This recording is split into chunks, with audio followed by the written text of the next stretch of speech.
Handle से आप लगाते हैं, देश की 26 सरकारी कंपनियां और बेची जाएंगी, 70 साल में जो भी बनाया था वो सब बेच डालेंगे, और मोदी जी सत्ता में ये कहकर आए थे मैं देश नहीं बिकने दूंगा। बिल्कुल ठीक बात है, ऐसा ही कहा था, मुझे भी याद है। मतलब देश में कुछ भी बिकने से नहीं बचने दूंगा, मोदी है तो यही मुमकिन है, स्टॉप सेलिंग इंडिया। नीचे इन्होंने एक ट्वीट को ट्वीट किया, वो ट्वीट डिसइन्वेस्टमेंट से रिलेटेड है, डिसइन्वेस्टमेंट का, ठीक है, क्लियर है। वेदर कवर इंडस्ट्रियल्स, धन्यवाद बहुत बहुत आपका कंट्रीब्यूशन के लिए। तो ये आप देखिए, डिसइन्वेस्टमेंट को लेकर इन्होंने बोला कि ये चीज़ें बेच रही है सरकार, अच्छी बात है, इसमें कोई दो राय नहीं है कि भारत सरकार डिसइन्वेस्टमेंट कर रही है, इसमें कोई दो राय नहीं है, ये बिल्कुल सच है, इसमें कहीं भी गलत नहीं है। लेकिन डिसइन्वेस्टमेंट को देश बेचना कहा जाता है क्या? डिसइन्वेस्टमेंट को देश बेचना कहा जाता है तो चलिए हम थोड़ा सा आपको एक सरकारी वेबसाइट पर ले चलते हैं। अपनी बात नहीं करूंगा मैं करूंगा तो गड़बड़ हो जाएगी, तो मैं सरकारी वेबसाइट पे ले जाता हूं। कौन सी वाली वेबसाइट पे ले जाऊंगा आपको? भारत सरकार के 3 शेर वाली। इस सरकारी वेबसाइट का नाम है department of investment and public asset management, ठीक है, DIPAM.gov.in दिखा रहा हूं मैं आपको, और करीब से दिखा देता हूं, ठीक है, भारत सरकार की वेबसाइट दिखाऊंगा साहब, इसके अलावा नहीं। अब मैं 2009 और 10 की बात करूंगा डिसइन्वेस्टमेंट की। क्या है? Past disinvestment. कौन से फाइनेंशियल ईयर के? 2009 और 10 के।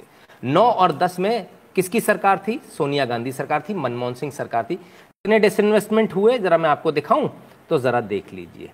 NHPC का डिसइन्वेस्टमेंट हुआ, name of CPSES, NHPC, oil India limited, NTPC, rural electrification, NMDC। कितने हो गए? 1 2 3 4 5, एक साल में 5, ठीक है, सिर्फ 2009 और 10 में। चलिए अब मैं 2010 और 11 में आपको ले चलता हूं, ठीक है, फाइनेंशियल ईयर 2010 एंड 11। ये भी कौन सी सरकार है? सोनिया गांधी सरकार, right. SJVN limited, engineers India limited, coal India limited, power grid corporation of India limited, MOIL, और shipping corporation of India limited. ये बेच मारे इन्होंने। पहले कितने बेचे थे? 5, अब 6 7 8 9 10 11, कितने हो गए? 11। 2 साल में 11 पे पहुंच गई कहानी। चलिए थोड़ा और आता हूं आपके 11 और 12 में, वही सोनिया गांधी सरकार, मनमोहन सरकार। 12 हो गए थे, कितने हो गए थे? 11 हो गए थे, right. Power finance PFC limited and oil and natural gas corporation limited, इन 2 का इन्वेस्टमेंट और 12 13 हो गए, ठीक है साहब। और देखिए और कितने इन्होंने डिसइन्वेस्टमेंट किए, कितनी कंपनियां इन्होंने बेची। अब हम भी कहते हैं कांग्रेस ने भारत को बेचा था। अब 12-13 की बात करूंगा, 2012 और 13 में कितनी कंपनियां बेची। चलिए आ जाइए।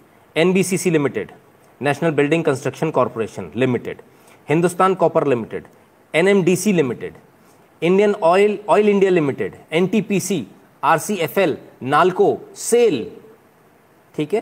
पहले कितने हो गए थे? मेरे ख्याल से 13 हो गए थे, 12 या 13 हो गए थे। 14 15 16 17 18 19 20 21, कितने हो गए? अब 21 हो गए, राइट।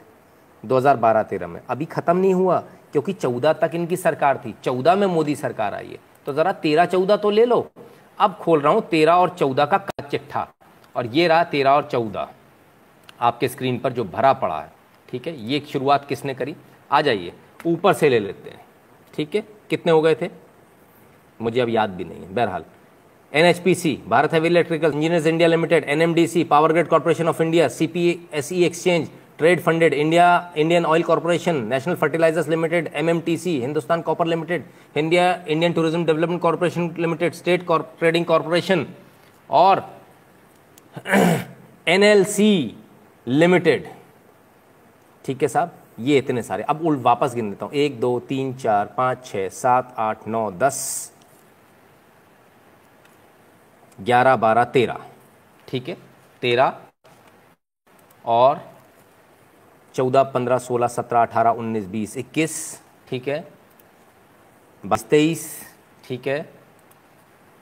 24 25 26 27 28 29 30 31 32 33 34, 34 बार 2000। ये आंकड़े 2009 से अवेलेबल है हमारे पास में इस वेबसाइट के ऊपर। 2009 से पीछे के आंकड़े नहीं है, ये तो सिर्फ 2009 से बता रहा हूं, सिर्फ 2009 से 2013-14 तक। कितनी बार? 34 बार भारत को बेचा है इन्होंने। अगर डिसइन्वेस्टमेंट को बेचना कहते हैं, कितनी हद हो गई, हद है बेईमानी की। 34 डिसइन्वेस्टमेंट्स आपने किए, 34। और जब ये सरकार करती तो उसी डिसइन्वेस्टमेंट को आप कहते हो भारत बेचा जा रहा है। तब आपने तो 34 बार बेचा, सोनिया गांधी सरकार ने तो 34 बार बेचा देश को। तो देश को जवाब देंगे कि 34 बार क्यों बेचा। ये झूठ कब तक चलेगा। एक तरफ आप क्या शिकायत करते हो, रेल में जाते हैं तो सुविधाएं नहीं मिल रही, जब तेजस जैसी ट्रेन चलती है तो क्या बोलते हैं, रेलवे का प्राइवेटाइजेशन हो रहा है। बीएसएनएल की सिम नहीं खरीदेंगे, खरीदेंगे जियो की सिम, लेकिन जिंदा बीएसएनएल चाहिए। कैसे हो जाएगा भाई, मेरे पैसे के टैक्स के पैसे पर मैं तो तैयार नहीं हूं। या तो आप बीएसएनएल की सिम खरीदो, या बीएसएनएल वाले अपनी क्वालिटी में इतना सुधार लाएं कि लोग उनकी सिम खरीदें। उन्होंने खरीदनी नहीं है, उनका रवैया बदलता नहीं है। आप सरकारी हॉस्पिटल में चले जाइए, वहां भी यही हाल है। जब सब जगह यही हाल है तो लोग क्या बोलते हैं, अरे यार इससे तो प्राइवेट में बड़ा अच्छा है। आप जाइए जियो के काउंटर पर और बस अंगूठा लगाना है आपको, और आपको सिम दे देता है और चालू हो जाती है। बीएसएनएल वाला एक दिन में भी चालू करता है सिम, तो भी एहसान दिखाकर करता है कि देखो मैंने तुम्हारी सिम जल्दी चालू करा दी। राइट, ये है। ऑयल इंडिया एनएचपीसी 2-3 बार आ गए। हाँ बिल्कुल 2-3 बार आएंगे सर, क्योंकि इसका 2-3 बार डिसइन्वेस्टमेंट हुआ है, एक बार नहीं हुआ है। जितनी बार हुआ, जितने फाइनेंशियल ईयर में हुआ उतनी फाइनेंशियल ईयर में दिखाया, और आज फिर से एनएचपीसी और इन सब का नाम आपको दोबारा मिल जाएगा। ऐसा नहीं है कि नहीं मिलेगा, क्योंकि टेक ऑफलोड जो होती है, सरकार की जो भागीदारी है वो एक बार में पूरी खत्म नहीं करती सरकार, थोड़ा थोड़ा करके ऑफलोड करते। कभी 5% कर दिया डिसइन्वेस्टमेंट, कभी 10% कर दिया। सरकार को जब जितना डिसइन्वेस्टमेंट जरूरी लगता है, right. So it is not कि एक ही बार होगा, ठीक है। तब जाना प्राइवेट में है इलाज कराने, सिम प्राइवेट चाहिए है, बैंक प्राइवेट चाहिए है, सब कुछ प्राइवेट चाहिए, तो ये सरकारी क्यों रखें फिर, जब हम सब कुछ प्राइवेट में ही जाना है। प्राइवेट में सुविधाएं अच्छी मिलती हैं, घर पे आके बैंक वाला खाता खोल देता है, आपके ऊपर उल्टे सीधे चार्जेस नहीं लगते हैं तो आप कंप्लेंट करते हो तो वापस आ जाते हैं। स्टेट बैंक में सुनवाई नहीं होती है, होता है ना आपके साथ, मेरे साथ भी हुआ है, ज़बरदस्ती का मेरे ऊपर डेबिट लगा दिया, ठीक है ना। तो ये तमाम सारी चीज़ें, जब ये सारी चीज़ें हैं, सरकारी स्कूल में बच्चे को पढ़ाना नहीं, प्राइवेट में पढ़ाना, तो फिर आखिर इन स्कूल को, बिल्डिंगों को, इन बड़े बड़े टेलीफोन एक्सचेंज को, इन बड़े बड़े बैंक्स को खोलने का फ़ायदा क्या है। क्यों इसके लिए हम लोग पैसा दे रहे हैं, इनकी तनख्वाहों के लिए क्यों पैसा दे रहे हैं, इसकी कोई आवश्यकता नहीं है। सरकार भी डिसइन्वेस्टमेंट इसी प्रक्रिया के तहत करती है। सुधीर द्विवेदी जी बहुत बहुत धन्यवाद आपका। तो जब ये डिसइन्वेस्टमेंट होता है, डिसइन्वेस्टमेंट को एक जामा आजकल जो व्हाट्सएप यूनिवर्सिटी वाले अनपढ़ जो पढ़ा रहे हैं, वो ये पढ़ा रहे हैं देश बिक रहा है। तो भाई देश 34 बार बेचा, 2009 से 2013-14 तक 34 टाइम्स। और ये मैं नहीं कह रहा हूँ, अगर आपको मेरे आंकड़ों पर कहीं से भी शक है तो आप कुछ मत कीजिए, आप इस सरकारी वेबसाइट पर चले जाइए, और ये इस वेबसाइट को अच्छे से दिखा देता हूँ, देख लीजिए, dipam.gov.in, ठीक है। उसमें आपको सब कुछ, सारे आंकड़े मिल जाएंगे। चिराग जी बहुत बहुत धन्यवाद आपका। क्लियर है, बिल्कुल क्लियर है। आप लोगों को जो बेवकूफ़ बार बार बनाया जा रहा है उसमें समझ में आ रहा है क्या हो रहा है क्या नहीं हो रहा है, ठीक है। और ये जो सारी चीज़ें हैं, डिसइन्वेस्टमेंट इसलिए नहीं होता कि हमको इसको प्राइवेट कर देना है, बेच देना है। इसका मतलब ये होता है हमें इसकी कार्य कुशलता बढ़ानी, कार्य क्षमता बढ़ानी। पीपीपी पे जाती हैं चीज़ें, पब्लिक प्राइवेट पार्टनरशिप, ठीक है ना, उस पर जाती हैं चीज़ें।